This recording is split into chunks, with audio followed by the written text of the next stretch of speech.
aí, pessoal, tudo bem? Seja muito bem-vindo ao canal Controle Contábil. Esse que é um podcast, uma produção da empresa Controle Contábil, que tem sede em Itu e unidades em Salto e Sorocaba também. Comigo aqui ele, sócio do Controle Contábil, Gabriel Compreguer. Tudo bem, Gá? Martinho, tudo bem. Vamos para mais uma aí. Vamos que vamos. Hoje queremos já lembrar você, logo no início, se inscreva no nosso canal, deixe seu like, curta aí o canal, manda para o empresário que você sabe que pode se beneficiar desse programa aqui hoje, que vai falar muito sobre escalar um negócio. Pode ser tanto para a tecnologia, que é mais comum de ter esse problema que a gente vai abordar aqui hoje, como pode ser de qualquer outro ramo que precise escalar seu negócio. Sem dúvida que as ideias são práticas para todos. Então, envie aí para o empresário que você acha que pode tirar proveito. Vamos apresentar nossos convidados aqui, e os currículos aqui são de peso, hein? Acho que eu vou até me cansar de ler o currículo aqui, ó. Ele que é o tipo de pessoa que caminha entre dois mundos com naturalidade, o da tecnologia e o das relações humanas. Executivo experiente na formação e liderança de equipes de produto digital e tecnologia em startups e multinacionais de grande porte, como a Syngenta, Cangu e Mercado Livre. Você foi diretor do Mercado Livre já? Fui também, diretor de software do Mercado Livre. Rapaz, ele carrega no DNA a transformação, mas sempre com um olhar centrado nas pessoas. Onde muitos veem apenas códigos e KPIs, Alessandro enxerga cultura, colaboração e propósito.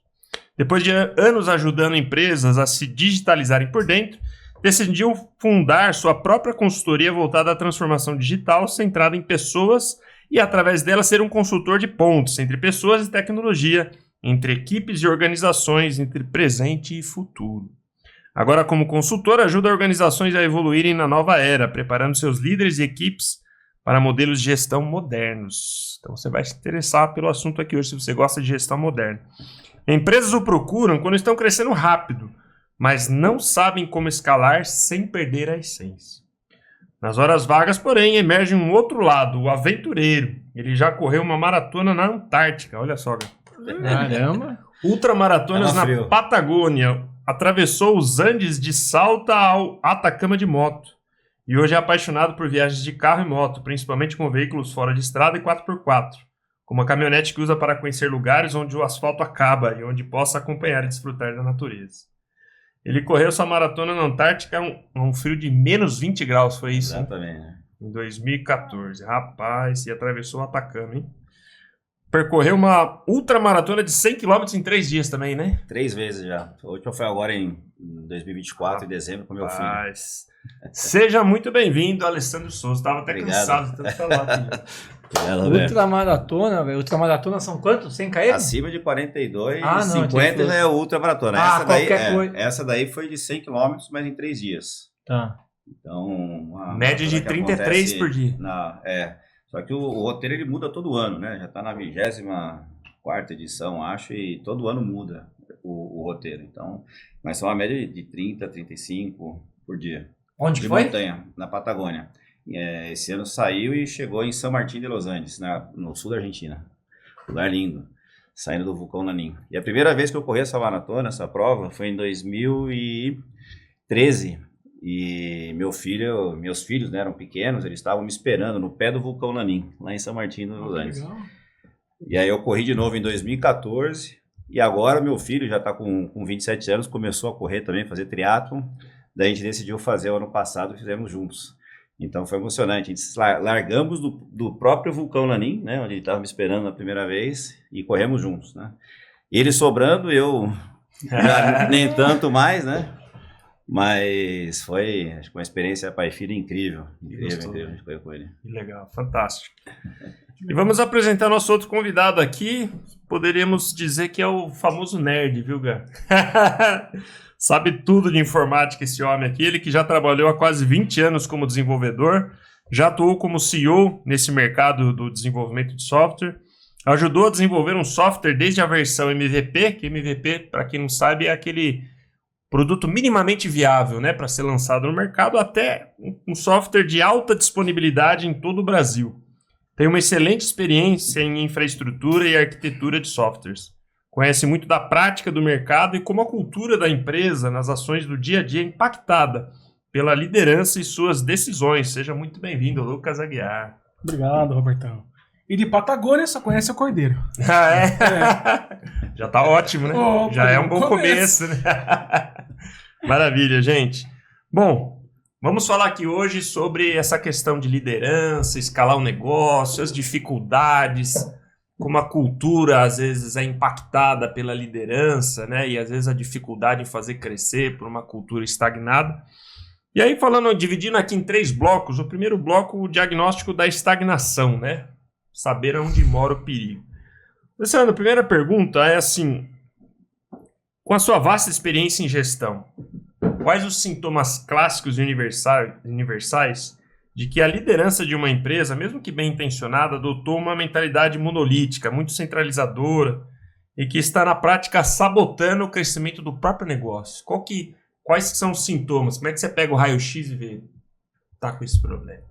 Acho que o primeiro sintoma que eu vejo é a dificuldade de escalar e de inovação, né?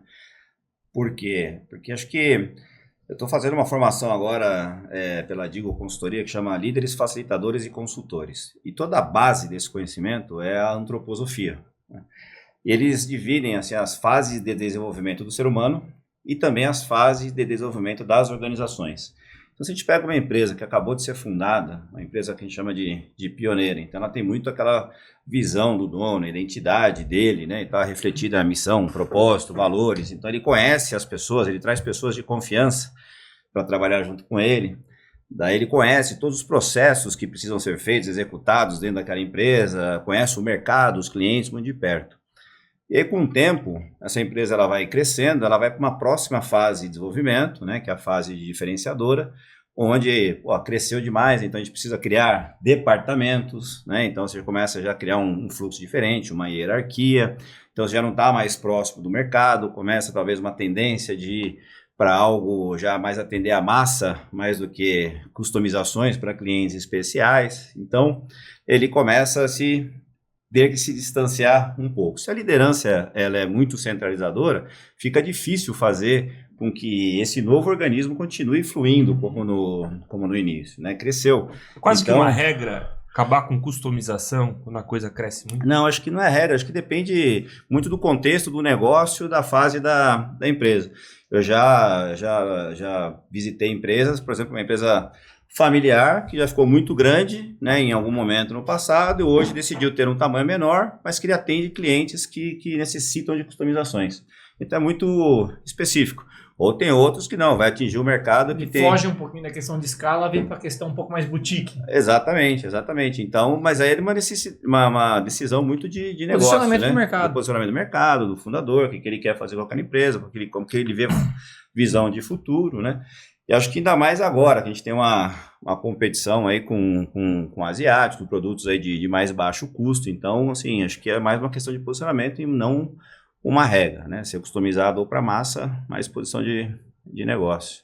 Então, quando começa a crescer, e aí tem outras fases, né? Desenvolvimento, que aí a empresa vai tentar buscar a reintegração das suas áreas, né? Que aí trabalhar muito mais forte as relações, se aproximar mais do mercado, que é a fase que a gente chama de integrativa, até passar para a última fase nesse conceito, que é a fase associativa, que ela começa a impactar o ecossistema. Então, se a liderança é muito centralizadora, né, isso acaba podando a inovação, porque imagina, todos os fluxos, todas as decisões têm que passar por uma pessoa só, por uma liderança única. Então, isso acaba atrasando, e acho que o impacto mais de longo prazo que eu vejo é a frustração da equipe. Né, porque, eu ia te perguntar sobre o turnover. Exatamente, porque acaba tendo frustração, que as pessoas não conseguem inovar, né? Então elas passam a ser muito executoras de um plano de alguém e não têm assim, a liberdade, a autonomia para poder ajudar na criação. Então isso acaba gerando frustração, acaba gerando rotatividade de equipe, e acho que o pior ponto, né? Você não prepara a equipe para o futuro. Acho que um líder, um fundador, ele tem que preparar aquela empresa para um dia ela rodar sem ele. Né? Então, ele tem que preparar as pessoas, as lideranças, para que isso aconteça. É um caminho a ser plantado. Então, se isso não acontece, é muito centralizador, fica sempre dependendo daquela pessoa, então não consegue. E aí, com o tamanho, não consegue evoluir na inovação. Né? Ele não vai conseguir ver todos os temas, né? Ter vários papéis, o cara vai ser o gente de tecnologia, vai ser a pessoa de finanças, vai ver o comercial, todas as decisões passando por ele, fica até um gargalo cognitivo, diria, né? Escapa um monte de coisa, né? Escapa um monte de coisa. E aí limita a capacidade realmente de crescimento, de E aí, inovação. será que esse dono que tem essa mentalidade, ele acaba colocando gerentes debaixo dele que sejam mais fiéis a ele do que estejam preocupados em ser profissionais que façam a coisa escalar? Acho que acaba sendo um pouco isso Acaba, também. então, também vai muito do perfil desse fundador, desse líder, né? Uma das questões que ele quer centralizar muito pode ser porque ele tem a paixão pela solução, ele conhece muito o negócio, então ele quer ter o domínio e o controle, né? A segunda é que ele não tem ainda líderes que são capacitados para tocar aquele negócio na visão dele. Então, ele precisa de um tempo para desenvolver. Então, ele acaba, pode ser que no início ele tem realmente pessoas que não estejam totalmente aptas para tomar a autonomia de escalar o negócio. Entendi. Então, acho que vai muito o perfil também desse líder, né? E o que ele pensa como criar o futuro da organização. Legal. Ô Lucas, e você que já viveu, né, dentro da empresa, como que se manifesta essa tendência para gestão centralizadora entre as pessoas? Como é que é o feeling? Como é que fica o ambiente do desenvolvimento na prática? Cara, vai muito na direção daquilo que a Lei mencionou, né? Vou dar uma contextualização rápida, assim, de coisas que é muito comum na área de tecnologia. Grandes produtos nasceram assim. Você pega lá um bom desenvolvedor, o cara é top, um desenvolvedor sênior. Bom desenvolvedor, boa lógica, entende de negócio, ele está trabalhando numa empresa grande, tá ali deitando o cabelo. Só que tem um problema que eles nunca conseguem resolver. Ele vai e pensa uma ferramenta para isso. E dá a solução. E aí ele vai e mostra para um outro desenvolvedor amigo, ou para alguém que faz lá a venda do produto, ou alguém que conversa com o cliente. Fala, olha, que ferramenta que eu fiz, aquele orgulho, né? O cara falou, legal essa ferramenta, vamos usar. Quando ele vai levar isso para o gestor dele, o gestor acha legal, mas não permite que ele implemente aquilo. Porque talvez não é o momento. O que ele faz com aquela ferramenta? Ele cai fora da empresa, monta o seu próprio negócio, começa a empreender e consegue o mais difícil, que é criar um produto e vender para alguém.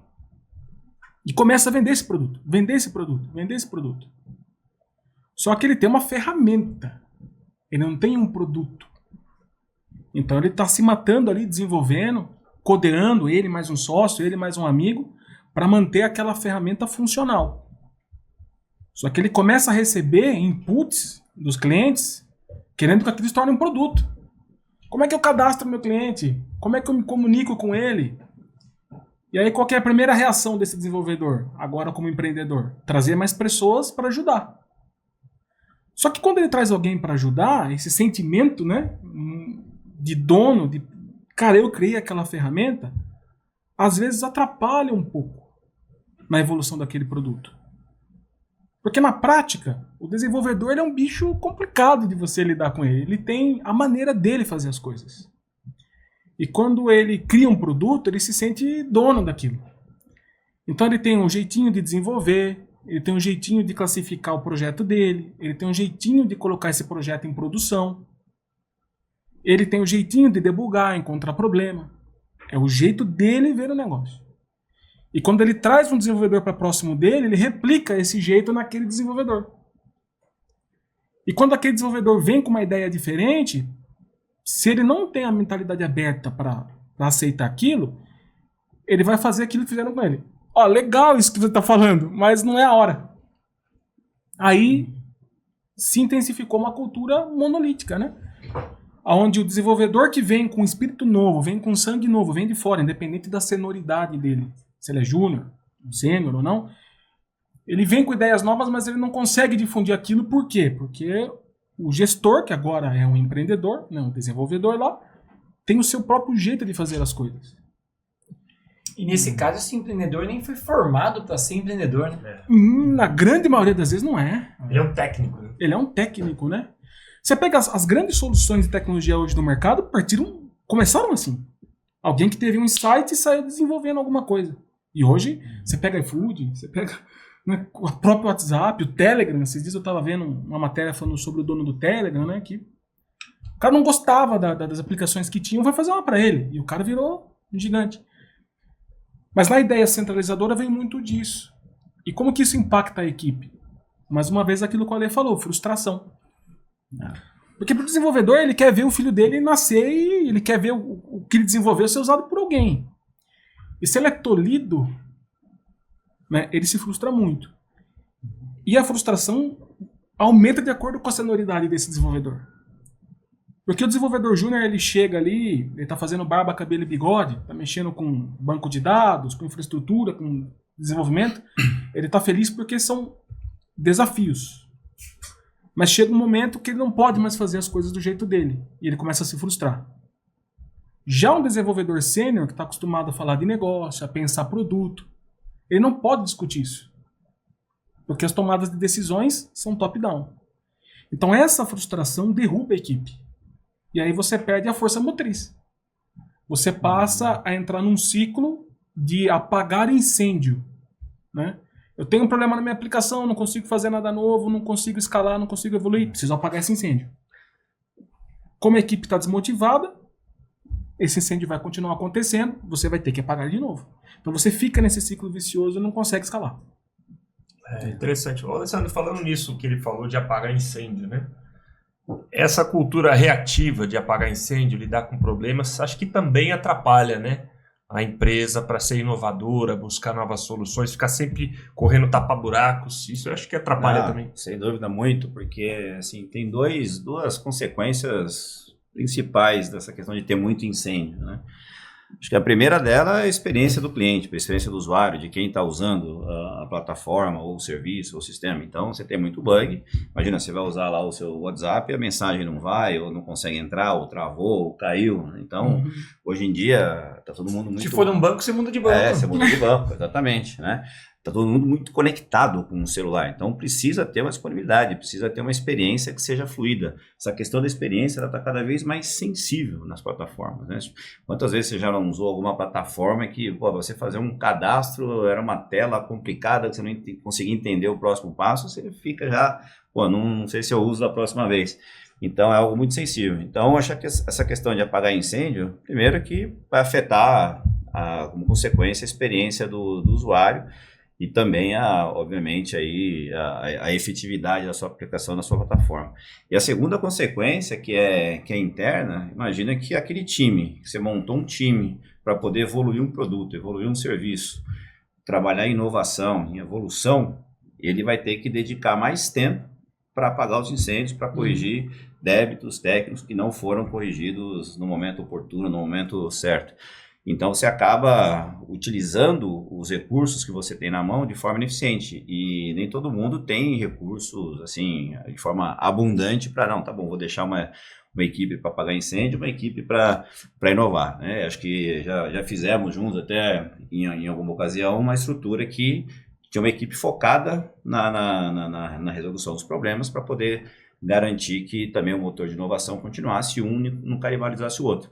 Mas nem todo mundo tem essa possibilidade, né, por questões de recurso. Então, quando não tem esses recursos para isso, qual que seria o melhor caminho? Por exemplo, uma empresa não tem recurso para criar um time só para inovação e o time atual está muito envolvido em ser reativo, em apagar incêndios. Como é que esse líder... Eu acho que o grande ponto é fazer o planejamento de resolver esses problemas, né? Acho que ter uma estratégia de solução desses débitos técnicos que a gente chama, né, no mundo da tecnologia.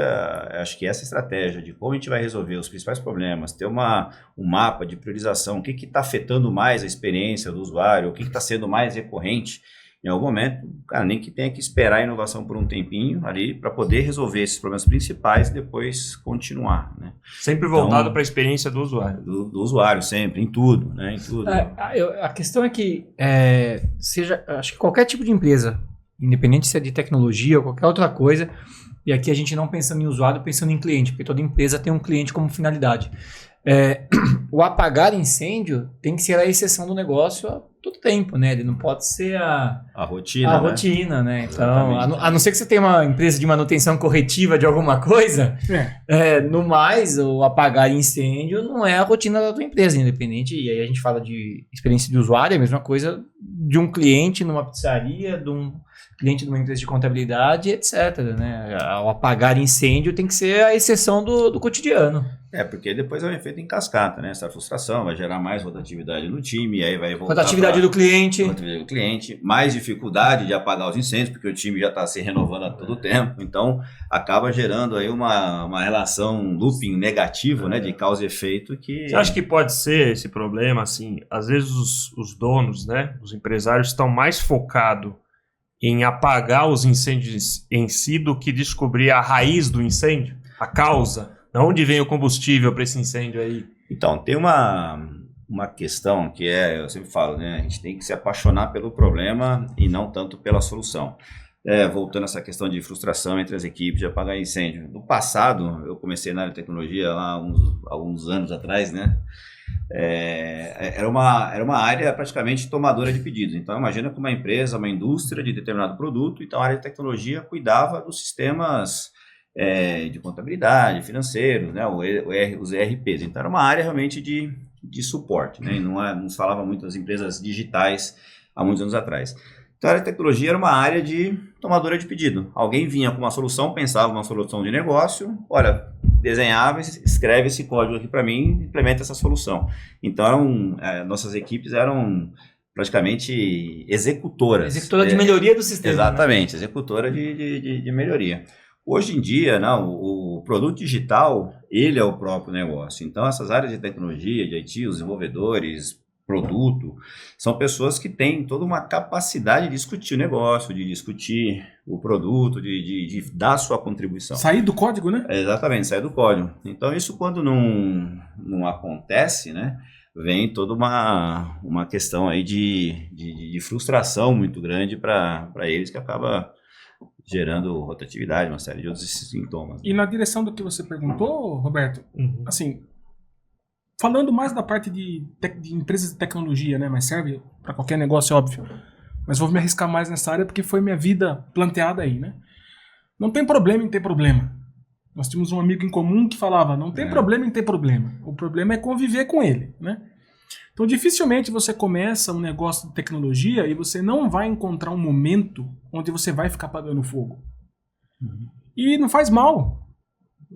Cara, você chegou longe, né? Você conseguiu um produto, você conseguiu.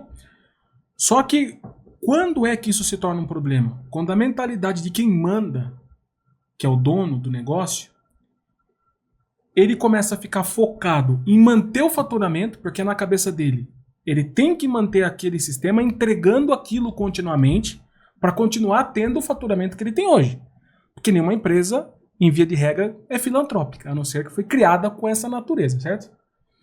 Então ele se apega a essa questão de manter faturamento, manter cliente.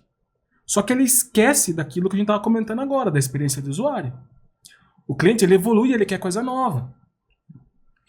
Então, se a gente fica preocupado só em manter o que já existe, que é o apagar um incêndio, e não dar alguns passos um pouco mais ousados, vai chegar uma hora que isso não vai se sustentar. Até porque a concorrência também está se coçando para trazer coisas tudo novas. É muito mais rápido hoje, né? A evolução exatamente. de tudo. Não é só no produto, e não é só no produto de tecnologia. Todos, né? né? Tudo muda muito rápido, desde uma indústria um varejo do vestuário, tudo é uma evolução constante, absurda. Por isso que o que você falou de realmente assim, trabalhar mais forte no problema, né? Já tem alguns livros que recomendam se trabalhar, se tem um problema para resolver, trabalha 90% do tempo no problema, entender exatamente o que está acontecendo ali, dar um diagnóstico mais preciso e aí os 10% trabalha em solução.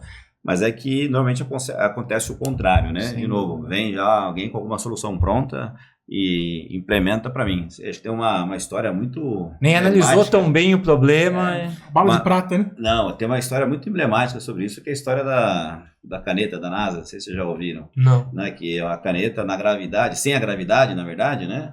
Ela vazava a tinta. E aí, o que eles demandaram para os cientistas, né? Pô, desenvolvam uma caneta que não vaze sem gravidade. Enquanto isso, os russos foram lá e fizeram com lápis. Ou seja, já veio uma solução, assim, que era uma caneta que não mais, mas o problema era outro, cara, era poder escrever lá em cima, né? Então, é uma inovação. Exatamente, então faz com lápis. Então, se tivesse se apaixonado pelo problema, vamos entender o que você precisa, né?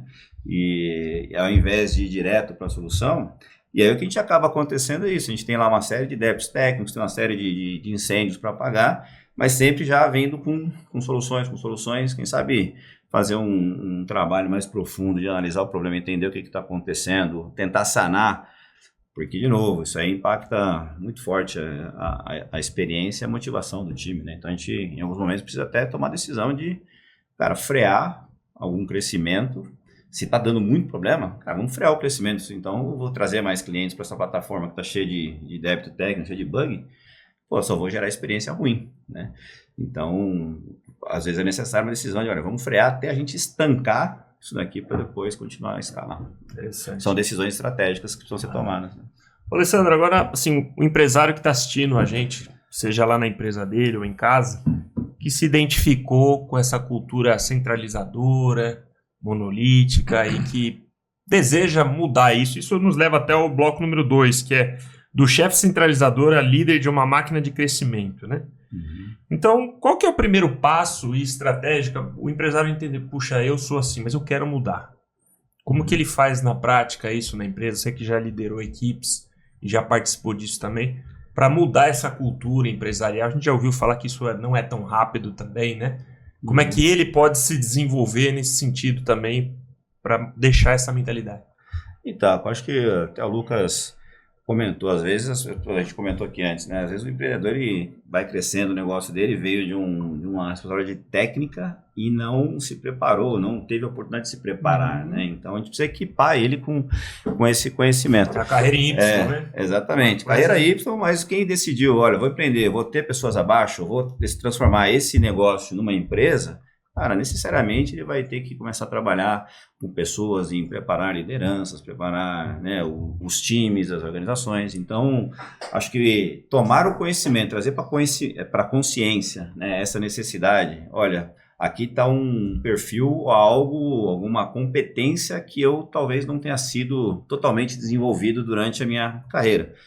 E aí, se não teve e não tem vontade de se desenvolver nisso, assim, eu quero continuar aqui com o meu código, então é trazer ajuda externa, né? Ou algum sócio, algum diretor que possa fazer esse papel por ele também. E aí, poder tratar as pessoas. Porque essa questão de desenvolver liderança, para mim, acho que é até pessoas... melhor ter essa humildade de falar, porra, eu vou trazer um sócio que me complemente em tal porque não tem nada valência. Errado, né? Não, eu falo assim, cada super-herói com seu poder. Se ele trouxer um sócio igual a ele, não vai agregar nada no negócio. Gostei, cada super-herói com seu poder. Cada super-herói com poder, cara. Eu não tenho. Outro dia eu vi o Lucas com uma televisão gigante de 42 polegadas, um monte de número, parecia filme, né? Eu falei, não tem como ele interpretar isso daí. Ele falou, não, eu tô sabendo o que tá acontecendo. Eu falei, não, eu tinha que vender meu peixe também. Ele falou pra mim que tava entendendo tudo. Eu falei, cara, então assim, cada super-herói com seu poder. Então, acho que reconhecer isso e ter humildade e pedir ajuda. Pode ser também que, não tenho agora, mas quero me desenvolver, né? Tenho uma vontade genuína de me desenvolver. Mas primeiro precisa trazer isso para a consciência. Aí existem várias formas de se desenvolver, né? Pode ser uma mentoria, um coach, uma consultoria, pode ser, né? Uma consultoria. Então, pode ser algo para poder ajudar esse empreendedor a formar suas equipes e a trabalhar as relações dentro das suas empresas, né? Você já teve a experiência de trabalhar com o pessoal chama de squads, né? Que é aquelas equipes autônomas, e aí eles têm poder decisório e é como se houvessem pequenas empresas dentro da empresa maior, né? Como que isso atende essa demanda ou não atende? Que cuidados tem que se ter para que isso funcione? Então, eu trabalhei com squads, eu formei squads, né? Em uma experiência que eu tive, é um modelo que eu, sim, particularmente eu gosto muito, né, da forma de trabalho, porque o que faz a diferença, né, de um grupo de pessoas, de um time, de equipe, são objetivos comuns, né? Então a pessoa tem um objetivo comum.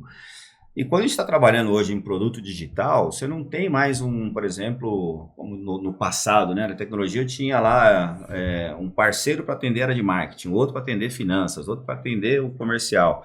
Então era distribuído. Hoje em dia o produto digital ele passa por diversas disciplinas, né?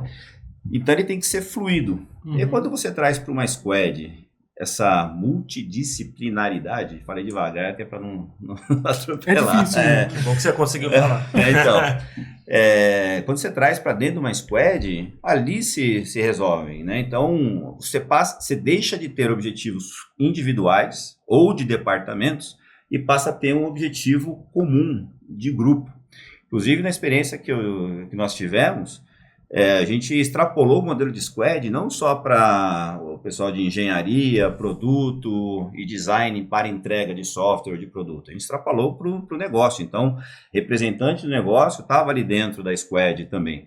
E aí, toda a gestão da empresa se deu por squads. Então, essa squad, então, os OKRs, né, que são os key results, os objetivos, eram definidos por squad, as avaliações de performance por squad. Então, isso muda todo o jogo. Um problema que eu vejo hoje, que muita gente reclama, né, que dentro das empresas, os departamentos têm os objetivos próprios ali. E aí eles competem entre si dentro da organização, né, e não para os objetivos comuns. Aí quando você traz para dentro de um conceito de squad, de certa forma isso fica diluído.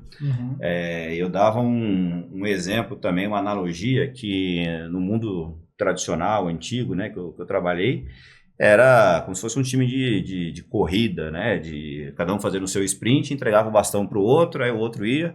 Então, o desenvolvimento do software passava assim para alguém que desenhava lá de marketing, aí passava para o jurídico, aí o financeiro ia fazer a análise dele, aí entregava para a tecnologia, desenvolve para mim, aí ia testar. Então, era como uma coisa linear, sequencial. A squad, ela funciona como um time de futebol, tá todo mundo junto ali batendo a bola para chegar no gol, né? Então, ou uma outra analogia com os escritórios, né? Então, onde eu trabalhava, a gente tinha lá marketing num lado do prédio, tecnologia do outro, finanças, RH. Então, cada um ia se encontrar para discutir algum projeto, tinha que ir para uma sala de reunião e trabalhar aquele projeto. A squad trabalha como assim, ó, aqui, estamos na mesma mesma. Você é de engenharia, você é de produto, eu sou de design e você é de negócio. E aí a gente vai desenhando o produto e resolvendo os problemas dele juntos, aqui na mesma mesa. Você acha que o segredo da squad está em ter membros representantes de áreas diferentes da empresa? Seria isso? Exatamente, de áreas diferentes, assim, considerando essas quatro, principalmente esses 4 papéis que precisam interagir entre si, né? Então, engenharia, produto, design e negócio, tem que ter representante desses papéis dentro da por exemplo, uma empresa menor. Nós estamos falando de uma empresa de tecnologia. Uma empresa menor, por exemplo. Geralmente a gente sabe que o financeiro briga com o comercial. O comercial quer vender, o financeiro quer ver a parte financeira. Esse cliente não. Coisa. Então aí você faz uma squad, tem um membro do financeiro, um membro do comercial, um membro do marketing. Exatamente, eu fui numa... E um do processo industrial, que seja.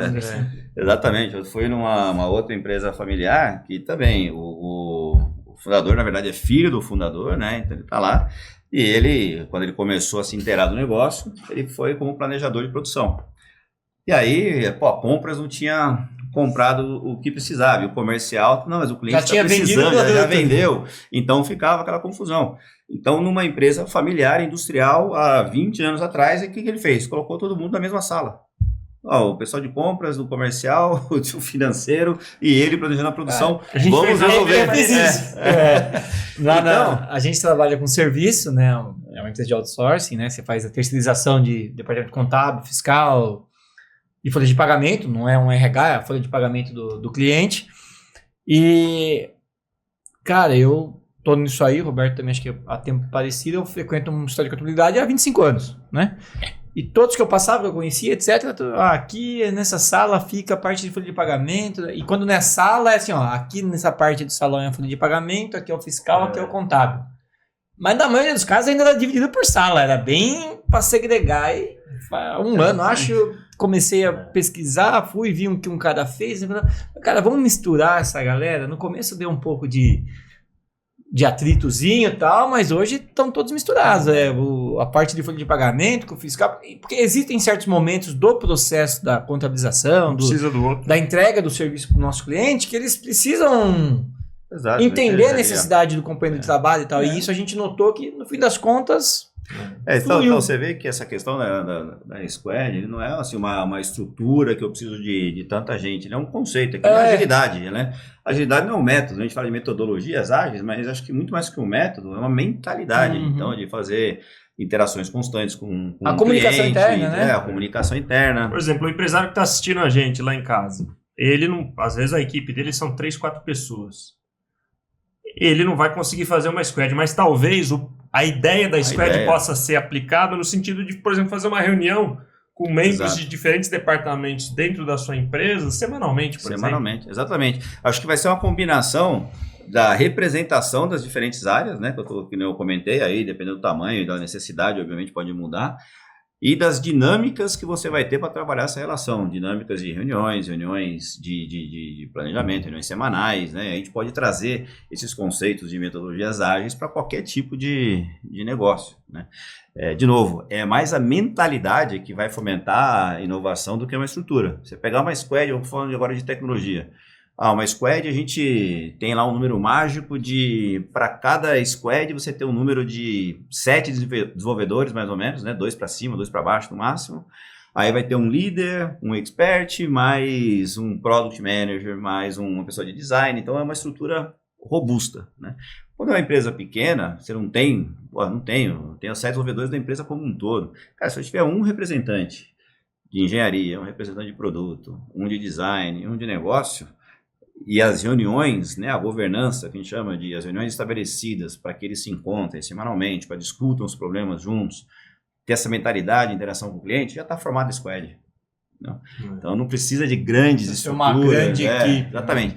É muito mais, de novo, mentalidade. Por isso que é importante assim, formar as pessoas, né, formar as lideranças para isso. Acho que o grande ponto de cultura de digital ou de inovação vem na formação de pessoas. A gente conhece hoje empresas que são puramente tradicionais, né? As empresas aí de manufatura do passado. Você tem empresas totalmente digitais que comercializam o seu produto digital e tem empresas que são híbridas, né? Então, no e-commerce você tem empresa lá que a gente tinha uma operação física suportada pelo produto digital, então era híbrido. Então, você precisa dos dois mundos. Só que as pessoas que vêm para trabalhar nessa empresa, elas têm que ter esse aculturamento do digital, elas têm que ser equipadas com esse conhecimento. Né? Como uma vez eu ouvi um palestrante falar sobre vou colocar um software novo num computador antigo, né? Vai dar tela azul, não vai rodar. Então, você precisa realmente equipar essas pessoas com essa cultura, trazer isso para a consciência, né? Elas não foram treinadas ou preparadas, sabe? Você acha que o pessoal do C-Level, né, diretores e tal, ainda precisam melhorar muito na questão da formação de liderança, lidar com pessoas? Ainda tem muito da parte técnica e falta mais isso ou não? Você acha que já mudou bastante? Como é que está isso hoje? Não, acho que, assim, vem evoluindo muito, né? Porque o digital está agora, né, qualquer líder hoje, ele ouviu falar de metodologias ágeis, ele já não é algo tão obscuro, né? Mesmo inteligência artificial, tanta gente usando inteligência artificial já no dia a dia. Então, as pessoas, elas vêm se aculturando com isso. Mas precisa continuar trabalhando pessoas e as lideranças. Lá nessa formação da Digo, eles eles quebram a organização em 4 níveis, né, que são os mesmos níveis paralelos aos níveis do ser humano, né? Então, você pega um ser humano, ele tem lá o corpo físico, que veio do minério e vai voltar para o minério, né? Então, sem vida ali. Aí você tem o corpo etéreo, como se fosse uma planta, né? A planta, ela tem vida, ela não tem movimento, mas ela tem vida. Aí você tem o corpo anímico, que é a sua alma, e a sua identidade, que é o eu, que é o único. A mesma coisa, as organizações, ela tem o seu nível lá dos recursos, que são suas máquinas, seus sistemas informatizados. Você tem o nível dos processos, então quando você chega de manhã, você ligou a fábrica, botou para rodar, então os processos começam a executar, de produção, de venda, de tudo. E aí você tem o terceiro nível, que seria o paralelo com o anímico, que são as relações que acontecem dentro da empresa. E o primeiro nível lá em cima, que é a identidade da empresa, né? Que é a missão, propósito, valores, a cultura que ela quer imprimir, que está muito alinhada com o eu do indivíduo, da pessoa, né? E aí, quando a gente recebe uma demanda de algum problema, algum sintoma na organização, por exemplo, a gente está com dificuldade de inovar, os nossos processos de inovação, por exemplo. Aparentemente, é algo ali para ser tratado nessa camada ali de processos, né? Mas quando a gente vai fazer um diagnóstico, a gente tem que olhar a organização como um ser integrado, e a gente percebe que a maioria dos problemas em recursos ou nas relações, nos processos, são oriundos de dificuldades nas relações ou na identidade, né? Uma identidade que não está clara, que não está bem definida, ou nas relações, de como as pessoas se conectam. Então, por isso que é tão importante, né? É preparar as pessoas e a forma como elas vão interagir para poder chegar no resultado, né? E aí acho que essa questão da squad, de trazer squad, de botar todo mundo junto, de fomentar a colaboração, né? Então, não pode ser uma guerra. Acho que o grande desafio da squad, você falou de desafios, né? É ter essa empatia com o outro. Não tem mais um comandante ou alguém que vai falar assim, olha, preciso que você me entregue isso, né? Aquela questão de tomador de pedido, né? A tecnologia é tomador de pedido. Não, aqui é uma squad, vamos tomar decisão juntos e todo mundo tem que trazer a sua competência. Cada super-herói vai trazer seu superpoder para aquela mesa. Aí, como é que faz para poder isso funcionar junto?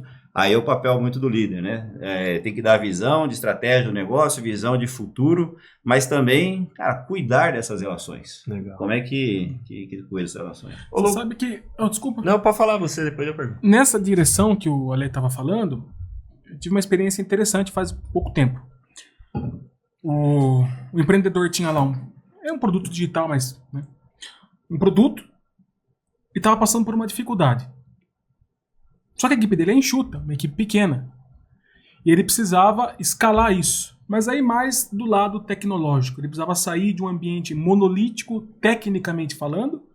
Para quem está ouvindo a gente aí, é quando você coloca tudo dentro de um barco só. Né? Colocou todos os seus recursos de tecnologia em cima de um único servidor, por exemplo. E quando aquilo dá pepino, é óbvio que tudo vai por água abaixo. Né? Então ele precisava sair desse ambiente, porque era esse o problema, e escalar isso. E aonde que foi detectado o grande problema? Na maneira dele encarar os recursos que ele tinha debaixo da gestão dele. Porque ele, ao invés de utilizar os desenvolvedores e a equipe num espírito de squad, né, onde você junta as skills, as habilidades, para alcançar um objetivo, está fazendo com que as habilidades competissem entre si. O cara do banco de dados falava, não, você não pode fazer isso aí que você vai queimar o banco. Não, o outro não, porque o meu web server lá está com problema de segurança. Né? Como foi que foi trabalhado isso? Primeira coisa, ele entender que o negócio dele pode ser dividido no conceito, por exemplo, de domínio de negócio. O meu negócio é fazer copo, mas eu tenho um domínio de negócio que vai analisar o material que eu vou usar para fazer o copo. O outro vai analisar a estamparia. O outro vai analisar como eu vendo isso. Então, essas partes dessa equipe têm que conseguir trabalhar junto para que o copo cumpra o objetivo dele, seja fabricado e seja vendido. Esse conceito simples de entender primeiro quais são os domínios de negócio que ele tinha na empresa. Não, eu tenho um domínio de CRM, eu preciso conversar com os meus clientes, preciso entregar conteúdo. Eu tenho um outro domínio que é gerencial, eu preciso gerar relatórios.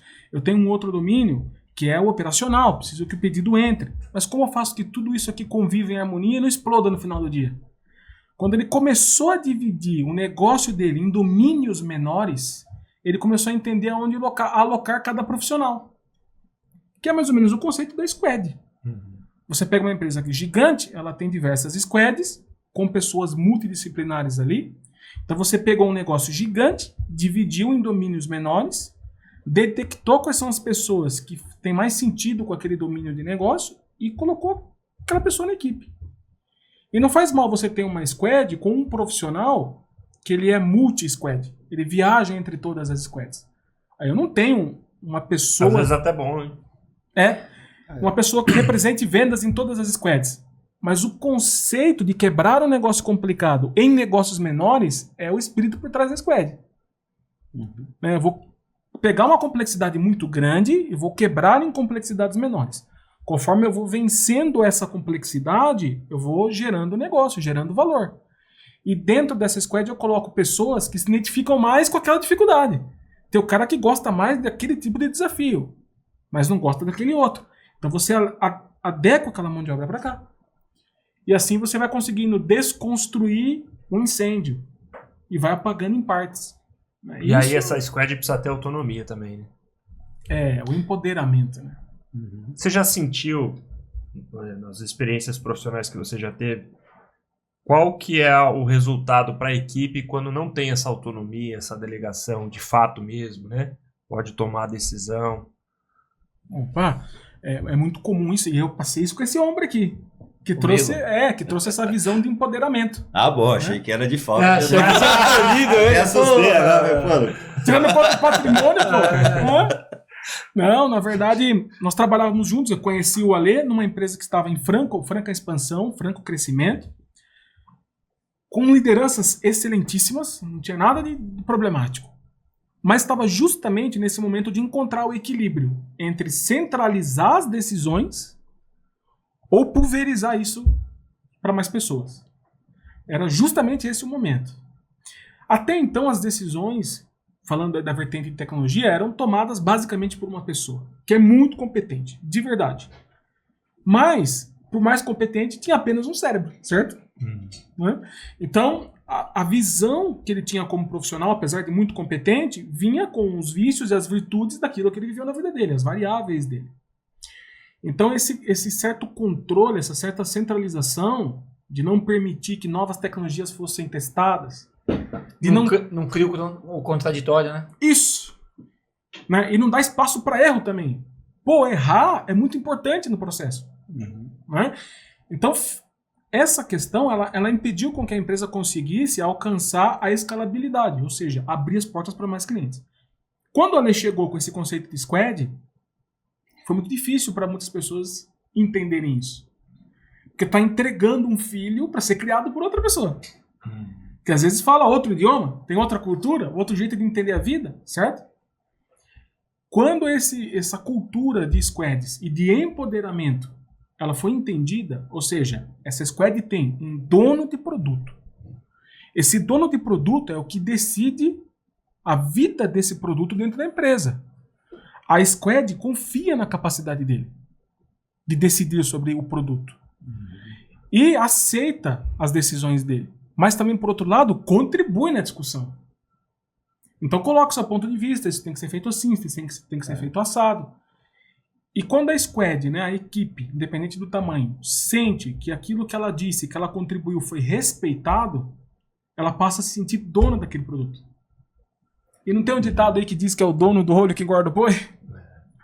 Né? Então, se o profissional ele não se sente responsável pelo sucesso daquilo, cara, não importa o que você faça com ele.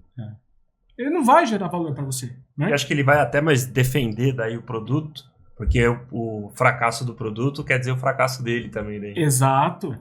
Né? Interessantíssimo. É justamente isso. Então, muda mesmo da água para o vinho a dinâmica e o engajamento da equipe em atingir os resultados. Quando ela se sente dona do negócio. Mas você percebe que isso tudo é uma jornada de evolução da organização, né? De novo, como ele falou, às vezes no início, aquela centralização ela é benéfica, né? Ela não tem maturidade, às vezes, para dar autonomia. Não, mas ela é benéfica porque ele conhece de tudo, ele vai dar agilidade, por né? Isso que não é de tudo assim, ruim, ele ainda não está maduro o suficiente para poder colocar na mão de alguém. É. Exatamente. Aí chega com o crescimento, aí precisa começar a pensar de outra forma. E aí chega naquele momento e fala, olha, aqui precisamos de alguma ajuda, né? Então, aí ele tá disposto a sentir dor também, né? Exatamente. Porque você, sabe... Você sai da zona de conforto. E outra coisa muito importante nesse processo todo é que, assim, não existe uma verdade ali que é única, né? Fórmula mágica. Uma fórmula mágica. Não tem receita do bolo. Aqui vai implementar squad e vai fazer tal. Então, assim, cara, vamos pincelar o que funciona desse modelo que já tinha, o que tem de boas práticas aí que a gente pode pincelar do modelo novo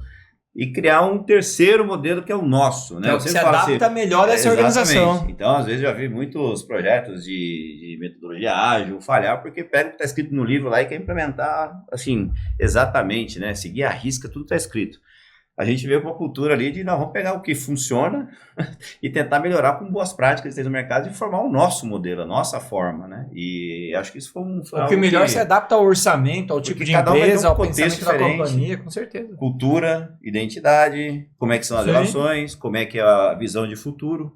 Por exemplo, se eu vier com algo muito disruptivo para uma empresa que está na fase pioneira, eu vim com uma solução para uma integradora, pô, não vai funcionar. Seria como dar picanha para um bebê de 3 meses. Ou de um mercado mega conservador. Ou até que a pessoa não quer, né? Eu falei, essa outra familiar, pô, não, quero ficar desse tamanho, é assim que a gente gosta de operar, não tenho ambições de crescer, de conquistar um mercado absurdo, não. Então, você precisa entender a fase da organização que está, a fase que eles querem estar, né? Como que eles querem estar no futuro, e aí sim você dá um diagnóstico, trazer alguma metodologia. Legal. Passando agora para o bloco 3, do sistema que trava o motor que impulsiona. Lucas, você lembra de alguma experiência em que essa visão mais centralizadora travava a empresa, trazendo até algumas bizarrices, né? De experiência aí para o negócio? Bizarrice é o que mais acontece. Às vezes os exemplos são interessantes que viram historinha e a pessoa grava e ajuda a evitar. É isso aí. Quando você tá com um pepino lá que você não entende, é o natural. Tá? Se você entendeu, se preocupa. Porque talvez não seja aquilo ali, né? A gente brinca dessa maneira. Olha, eu vim de uma experiência muito interessante, por exemplo. Eu trabalhei por 15 anos numa empresa que ela foi líder de mercado, é até hoje, no setor em que ela atuava. Gestão familiar. 2 sócios saíram de uma multinacional, montaram um negócio com base naquilo que eu comentei no começo, uma ferramenta. Só que com o tempo, aquilo foi tomando uma proporção tão grande que essa ferramenta começou a demandar coisas de produto, começou a ter necessidade de Pacotar. Mas como o objetivo da gestão era sustentar a vida, sustentar os clientes e não se preocupar tanto com inovação, chegou um momento em que começou a ter bizarrices do tipo: vou extrair um relatório, eu travo a experiência do usuário que está fazendo um cadastro. Né? Ou eu extraí um relatório agora de manhã, é um valor. Minha base de dados não mudou, à tarde é outro valor diferente. Aí você ia descobrir que alguém subiu uma versão de código, alterando um trecho do sistema que não tinha nada a ver com aquilo que você mudou, ou você achava que não tinha nada a ver, e acabou destruindo o cálculo de todo o sistema financeiro. Puxa. Por quê? Porque você está em cima de uma estrutura, de uma arquitetura de desenvolvimento que não foi pensada para ter independência. Ela é monolítica, né? E aí, para quem gosta mais de tecnologia, aí, a gente está falando de arquitetura de microserviços, baseadas em eventos, a tal da independência, paralelização, né? São coisas que um dia você acaba tendo que encarar e fazer acontecer. E essas bizarrices começaram a acontecer em altíssimo grau, a ponto de inviabilizar a continuidade do negócio. Somava-se a isso o fato de que todas as vezes as pessoas pediam um botão a mais para tirar um relatório diferente e aquele botão nunca saía. Começou a entrar concorrentes no mercado. Fazendo o quê? O botão. Então o botão começou a ficar mais importante que o cálculo, né? E o cálculo já não funcionava direito. Então as coisas começaram a se desestabilizar. Começou a dar certo quando a gestão entendeu que a maneira antiga de lidar com os problemas, que é manter o negócio funcionando a qualquer custo, não estava mais dando certo. Agora era a hora de começar a pensar no que o cliente estava precisando. Quanto tempo demorou isso? A gente tá falando aí de 10 anos. Interessante. Né, para mudar esse pensamento. E 6 meses para dar resultado. Para triplicar o faturamento da empresa. Puxa. Em 6 meses. Que coisa, hein? Foram 10 anos de convencimento. Para aplicar em 6 meses, na prática, aquilo que foi se construindo em 10 anos. Em 6 meses mudou da água para o vinho a empresa. Mas com essa questão de empoderamento, né? Empoderar equipes, trazer informação externa, trazer tecnologia externa, pensar diferente. E não com a única preocupação de preservar o que já existe, mas de construir algo novo. Porque o que já existe já não é mais o suficiente. Então, quando tirou esse negócio, vai doer no bolso, eu vou perder faturamento, sabe? Aquele medo de dar um passo adiante, porque poderia quebrar, mas sem ter a visibilidade e a claridade que já está quebrado, Foi quando tirou esse véu da cabeça, né? Já não está bom, eu preciso sair daqui para lá. E a minha segurança já não é mais importante. Mas o medo é que fique pior, né? Só que o medo de ficar pior, ele é a mesma probabilidade de você conseguir. Com a única diferença. Quem faz o que sempre fez, colhe o que sempre colheu. Então, se você não dá um passo diferente, você vai continuar colhendo aquilo que você colheu no negócio.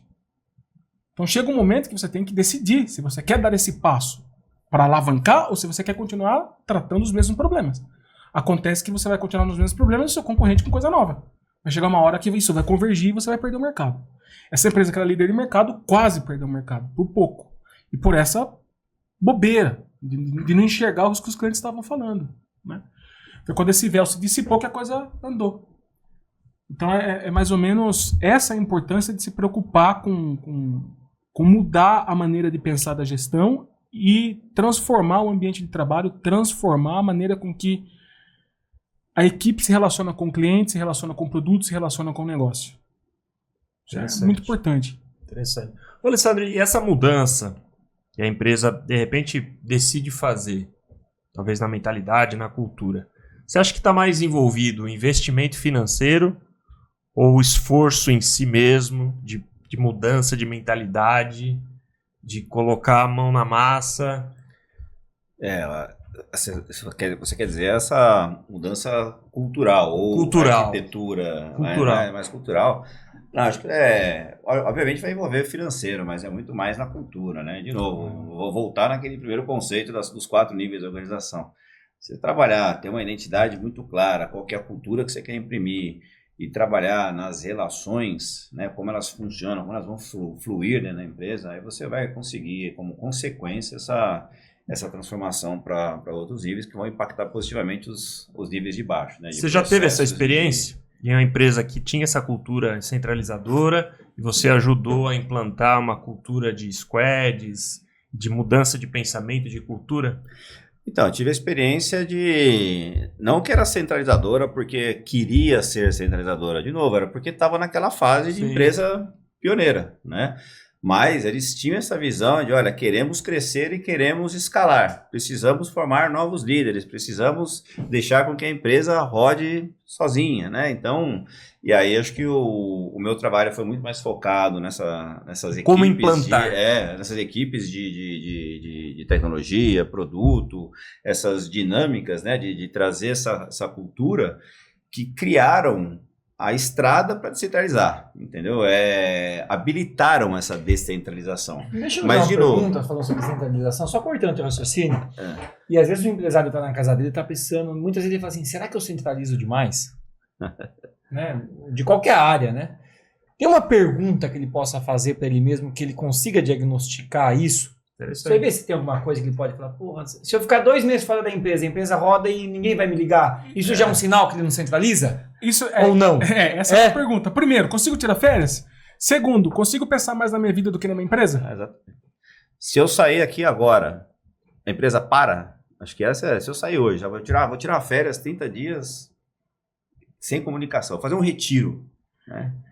Você fica sem comunicação. Um prazo de 30 dias, você acha um prazo legal do cara pensar? Pô, se eu sumir 30 dias aqui, o negócio vai continuar acontecendo? Só que aí tem um... Porque assim, 5 dias continua, né? Mas aí tem um ponto de atenção, hein? Geralmente continua rodando.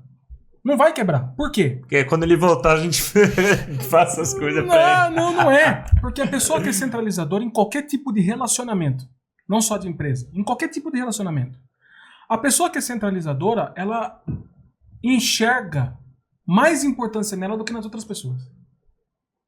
Certo? Por quê? Porque ela acha que ela é a alma do negócio. Então, não é se vai quebrar ou não. Eu já vi empresas gigantes que tinham o super-herói, cara. Era o Batman, não era cada um com seu superpoder. Era o dono do negócio, beleza? O cara foi embora, a empresa sobreviveu. E melhor, certo? Então, o cemitério tá cheio de insubstituíveis. Essa é a verdade. O problema é, se o empreendedor, ele tem medo de deixar a cadeira dele, porque ele acha que a empresa dele vai quebrar, é um bom sinal de que talvez ele seja centralizador. Porque se ele não é centralizador, ele criou lideranças, ele empoderou lideranças e capacitou lideranças para a ausência dele. E ele se sentiu seguro com isso. Né? Exatamente. E tem um cuidado que tem que tomar, que assim, não Interrompi seu raciocínio. Não, imagina, não ser centralizador significa, cara, então vou abrir mão de qualquer tipo de controle. Não, acho que ele como fundador, o negócio, né, ele precisa saber o que está acontecendo. Então, o que é importante aí? Essa governança para dar essa visibilidade, né? Ele participar das decisões, ele participar das discussões, mas dando autonomia para o time. Há muitos anos atrás, eu li um livro que era aquele Líder Servidor, né? Eu não me conectei nada com aquele livro, eu falei, cara, é muito romântico, mas aqui, naquela época, acho que eu não tinha bagagem material para interpretar e internalizar o conceito.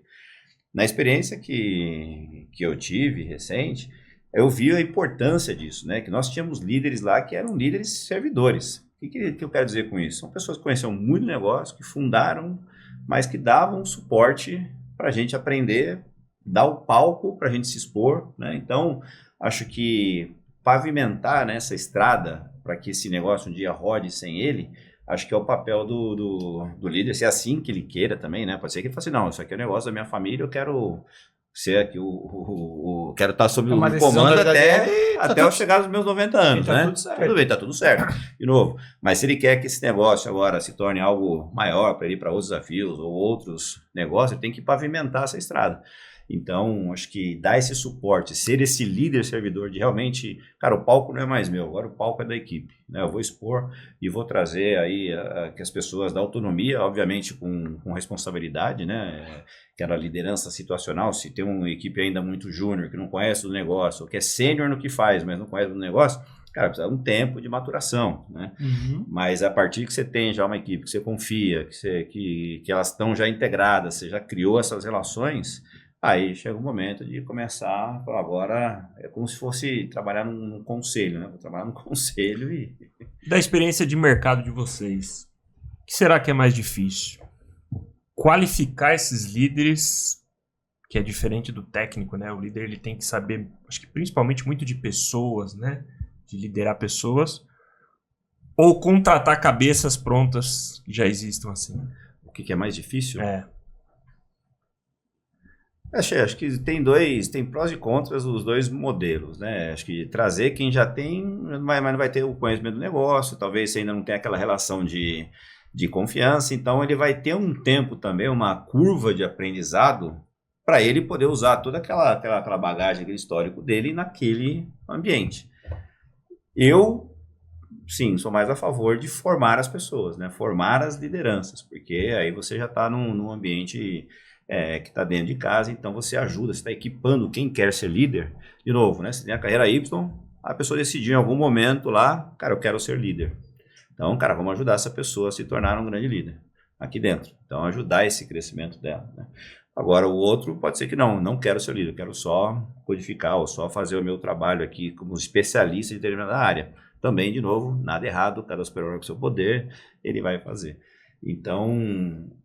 Só que esse trabalho de formar e desenvolver, primeiro tem que ter a vontade da pessoa, né? Você não muda ninguém, você não impõe. Cara, a partir de agora mais você de dentro para fora do que de fora para dentro. Deixa ele tem que... É muito comum, porque assim, a gente tem esse conceito da carreira em Y, tal, a gente tenta trazer para dentro da nossa empresa também, mas vou ser sincero para você que na maioria das situações onde a pessoa normalmente, não sei se pela vaidade, etc., pelo ego, ela gosta de minimamente tentar ir para algo muito mais de uma liderança do que de um especialista, vamos dizer assim. Parece que eu vejo que em TI é muito comum a pessoa falar, não, eu quero ser um especialista e vou... Então, é muito de autoconhecimento, né? Acho que tá muito... A pessoa tem que se autoconhecer, cara, o que eu gosto de fazer? Né? E às vezes ela não sabe, né? Então, cara, ser líder é bonito, tem um cara, meu tio meu que é chefe, diretor lá, queria ser que nem ele.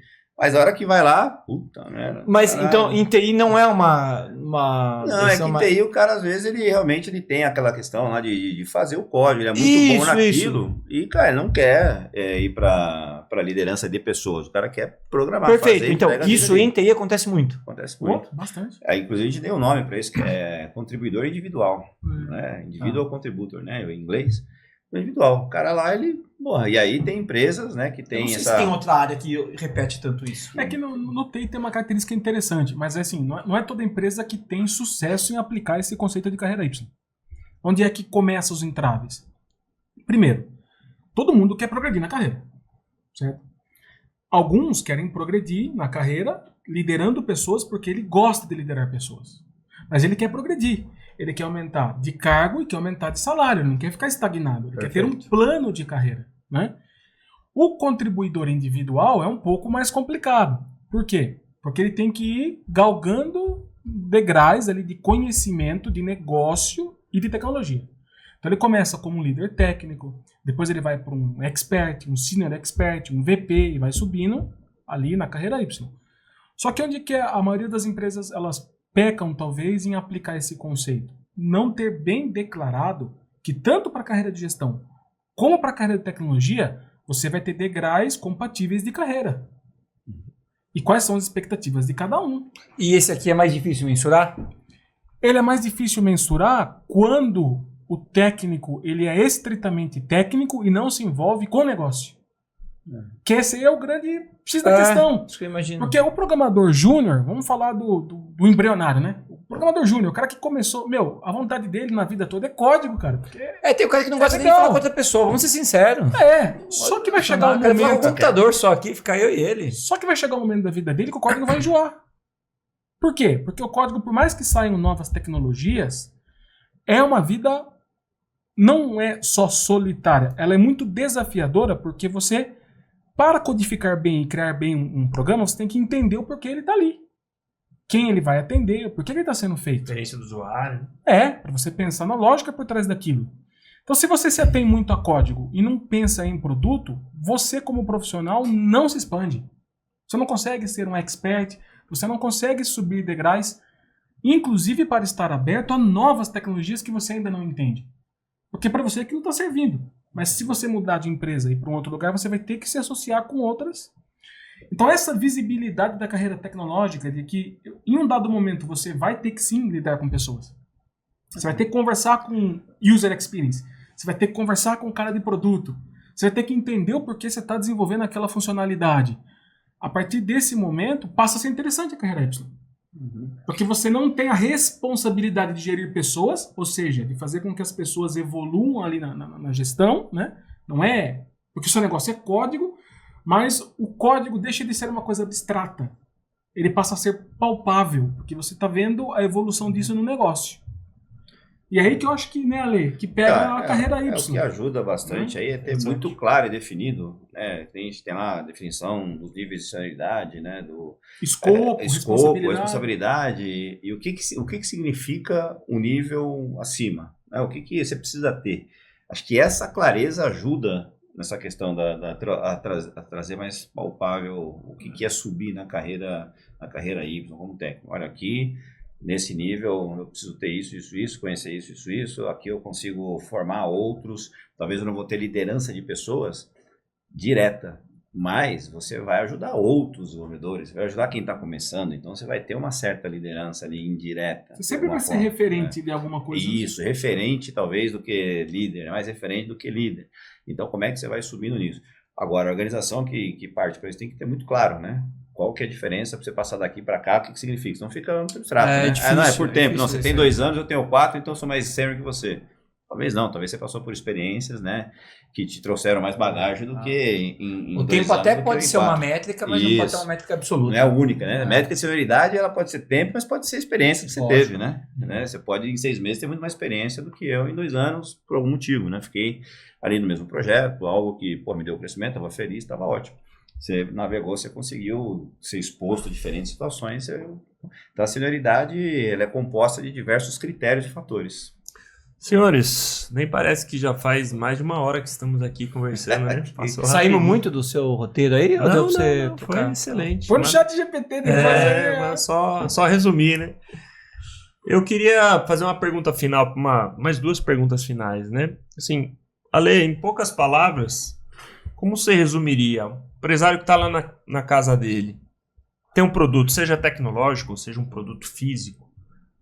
Eu acho que acredito muito nesse produto, quero crescer, quero escalar. Em poucas palavras, o que você acha que ele tem que fazer? Bom, primeiro, ter essa visão muito clara de onde que ele quer chegar com esse produto, de forma que ele consiga comunicar para a equipe que ele vai formar, que vai ajudar ele nisso, né? E acho que o segundo mais importante, de novo, voltar na questão pessoas e relações. Trazer as pessoas de confiança, trazer as competências para a mesa, formar essas relações. Acho que hoje a gente tem lideranças aí de todo tipo, né? Trazer o superpoder de cada um. Gostei dessa. Exatamente, então. E aí orquestrar esses superpoderes, né? Vai ter uma pessoa que vai conseguir fazer tudo. Agora, se eu tiver aqui um grupo de pessoas, né? Eu não sei programar, o Lucas sabe. Então, trazer essas pessoas para a mesa.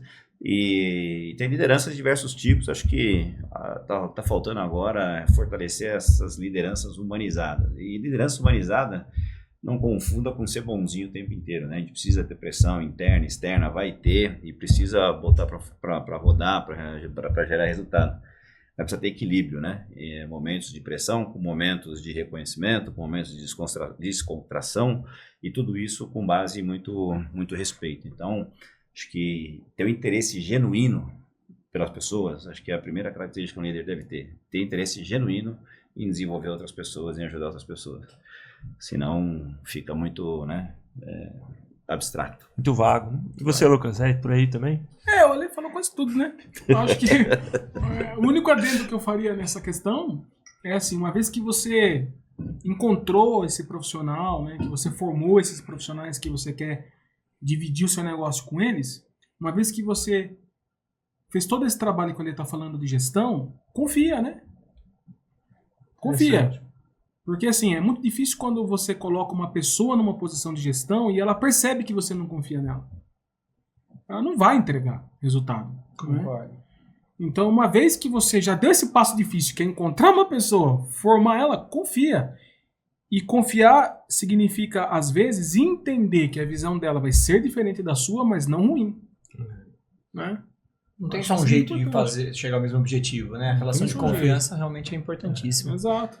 E ainda que, às vezes, eu acho que a visão dela se mostre inferior em algumas questões, do ponto de vista de resultado prático, é melhor que, mesmo assim, acho que o dono não interfira, porque é melhor o feito do que o perfeito, né? Exato. E essa pessoa vai se desenvolver, e às vezes até a visão que a gente tem se mostra errada, né? E faz parte da consolidação do desenvolvimento dela e assim por diante. E, de novo, respeitar essas fases do desenvolvimento, tanto do indivíduo quanto da organização, né? Então, esse líder, esse empreendedor, cara, no começo ele vai pôr a mão na massa, ele vai fazer, ele vai vai ser da noite pro dia. Ele vai, né? Ele vai colocar a alma dele ali, então ele vai ter que tomar decisão, né? Então, ele vai ter. Aí, conforme isso for crescendo, que aí ele vai ter que, cara, soltar um pouco o osso para poder formar equipes que ajudem ele a escalar e a crescer. Mas você vê que tem as fases do movimento que devem ser respeitadas e seguidas. Não adianta pular, né? Da gravidez, sai do primeiro, pulou no meio já. Não, tem que ter um período de formação. E por último, qual o sonho que resta ainda? Você já assiste o nosso podcast, já acho que imaginou que ia perguntar isso. Eu não esperava, não. Eu não sabia a resposta para essa pergunta. Não sei. Eu acho que a gente sempre tem o desejo de poder contribuir não só para nossa família, mas para as outras pessoas, né? E de todos os projetos que eu participei, os últimos projetos foram bem intensos e interessantes porque contribuem diretamente para a vida de muitas pessoas. Provavelmente de 99% das pessoas que estão ouvindo a gente aí. Interessante. Né? Já tiveram uma experiência, uma ligação com os projetos que nós participamos, né? Isso aí aqui no Brasil, né, Lê? Aqui no Brasil. O que eu tenho de aspiração para o futuro é continuar podendo, de alguma maneira, positivamente influenciar a vida das pessoas, mas também, por outro lado, todo desenvolvedor acho que tem que pensar nisso, todo profissional de TI tem que pensar nisso, principalmente TI, que é uma área que suga muito a pessoa, ter equilíbrio, né? Legal. Conseguir viver também com a família, com o filho, com a esposa, sem se entregar demais para um negócio, porque o mais importante para o desenvolvedor, para aquele que trabalha com TI, é conseguir manejar o seu tempo para que a sua criatividade aflore. Foi bem. Trabalha demais, não tem tempo para pensar. Ele tem que, a ociosidade cria muita coisa.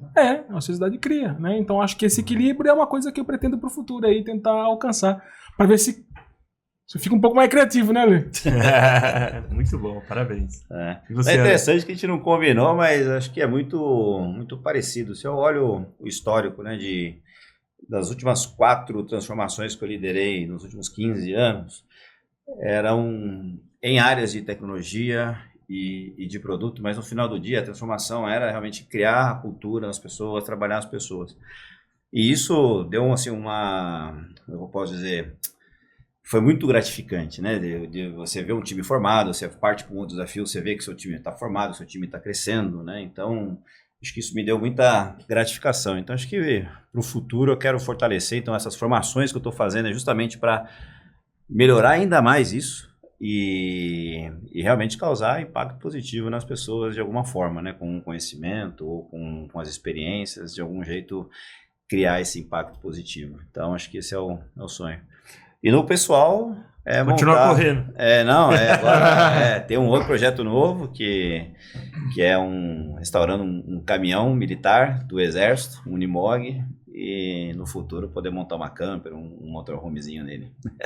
E aí sair desbravando. Então quer dizer que se eu estiver rodando por aí, ver um maluco vindo com um caminhão militar atrás de mim... sem pendura militar, sem estar camuflado, sou eu. Tá certo. Maravilha. Vocês querem deixar contato nas redes sociais? Querem fazer algum merchan aí? Podem ficar à vontade. Não, eu no LinkedIn estou lá como Alessandro Souza, né? Ali Souza. Então fiquem à vontade para se conectar. Será um prazer se eu puder ajudar de alguma forma. Bom, e aí agora que eu estou trabalhando essa questão da consultoria, então estou montando a Altos Consultoria, a LTHOS. Então, e aí para poder ajudar realmente nessas questões de cultura, desenvolvimento organizacional, voltado para a transformação digital, mas trabalhando com pessoas. Maravilha. Eu também, pessoal, pode me encontrar lá pelo LinkedIn, Lucas Aguiar, essa cara familiar aqui vai estar ali, estampada. É sempre bom chamar o pessoal para bater um papo, né? Show.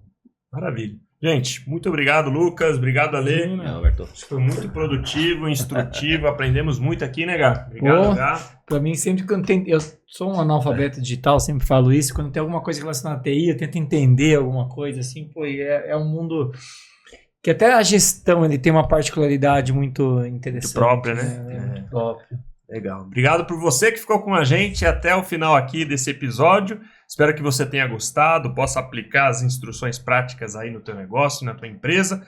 Manda para o seu parente, para o seu amigo aí que é empresário também, que pode se beneficiar desse conteúdo. Deixe o seu like, se inscreva no nosso canal. Um abraço e até a próxima.